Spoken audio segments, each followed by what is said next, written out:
C'était frappant, ça. Vous avez parlé de crise démocratique sur BFM TV. Vous avez essayé, je crois, de voler un moment d'entretien politique pour parler de ça. Et les éditorialistes du plateau, en tout cas certains, vous ont ri au nez.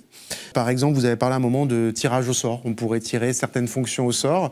Certains ont dit, ah bon, on va tirer quoi, le Premier ministre au sort. Qu'est-ce que ça nous dit? Pour ce qui est de BFM TV, ça montre déjà que le débat de fond sur les chaînes d'infos continu est proscrit, en fait. Et ça participe du burn-out démocratique dans lequel, je crois, on est. Je crois que la situation de blocage qu'on connaît, elle est aggravée par un homme qui est Emmanuel Macron, mais elle est d'abord le fait d'un système. On est au bout d'un système qui n'est pas juste la Ve République, qui est aussi la façon dont fonctionnent les médias, dont sont dérégulés les réseaux sociaux, dont fonctionne aussi le mode de scrutin pour les chambres d'agriculture. Enfin, je veux dire, c'est un système qui fait que les gens ont l'impression de ne plus être représentés, de ne plus être entendus. Et quand on regarde les grands mouvements sociaux, que ce soit les Gilets jaunes, que ce soit le mouvement des retraites, que ce soit même les émeutes urbaines après la mort de Naël, ils ont tous en commun une demande de démocratie. Les Gilets jaunes voulaient être entendus, le mouvement des retraites, il voulait être entendu, les jeunes qui sont sortis après la mort de Naël, ils voulaient être entendus, vus et que leur vie compte.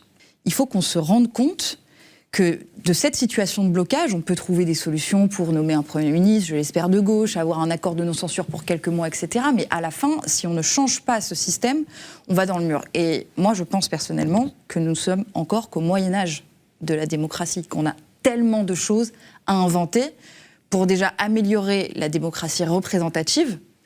Aujourd'hui, elle ne fonctionne que par l'élection et elle fonctionne mal parce que les classes populaires sont sous-représentées, parce que les femmes sont sous-représentées, parce que les personnes racisées sont sous-représentées.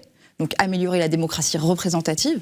Mais il faut aussi que la représentation, elle ne fonctionne pas que par l'élection. Moi, je pense que le tirage au sort doit être beaucoup plus exploré. On parle d'une 3e chambre permanente tirée au sort. Pourquoi pas? Moi, avec mon association Mieux Voter, j'avais fait des propositions pour qu'on améliore, en l'occurrence, le référendum, pour qu'on passe à ce que j'appelle le préférendum, c'est-à-dire qu'on sorte le référendum de sa logique binaire oui-non et plébiscitaire, qu'on pense à des modes de scrutin innovants. L'idée, c'était plutôt de noter les propositions... De les évaluer, de permettre aux électeurs de s'exprimer vraiment quand ils votent, parce qu'aujourd'hui, on a des modes de scrutin qui sont complètement archaïques, qui datent de la Révolution française et qui ne permettent pas de traduire précisément l'expression des électeurs. Donc en fait, c'est plein d'idées. Mais tout ça pour vous dire que c'est le bon moment, là, le burn-out qu'on est en train de vivre, pour tout remettre à plat et pour se dire... Pour faire vraiment démocratie, et pour avoir une démocratie moderne, il y a encore énormément de choses à inventer.